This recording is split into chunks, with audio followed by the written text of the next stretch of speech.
Noted expert coach Elena Aguilar describes coaching as a dance with 3 movements. The choreography is flexible and improvised. That first act, perhaps the most important, is to develop listening skills, deep listening skills. Coaching is a negotiation between 2 people, and both have to agree to participate. Coaching conversations are also usually acknowledged as confidential, unless coaching is prescribed, as it may be for new teachers or those identified as in need of some improvement. You can't coach someone who isn't willing to be coached, and so sometimes coaches play a long waiting game of being available, being supportive, and building trust with teachers until they feel comfortable to engage in a coaching relationship. Many coaches started out as teachers, but coaching is different from teaching or training. It's also not about the latest, greatest technology.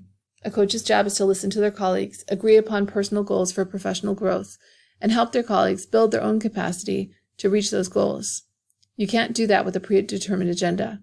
You can't do that by focusing on how to use a new app or website. Unlike teaching, it's fairly impossible to plan what you're going to say in coaching conversation before it happens. That's because coaches listen deeply and respond to what their colleagues are saying.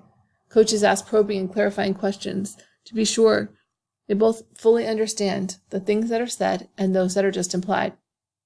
It can take time to develop listening skills for coaching. In a classroom, there are often lots of little fires to tend to, sometimes simultaneously, that sometimes result in making snap judgments. Coaches want to avoid going into a conversation with assumptions about what their colleagues need or jumping to a solution.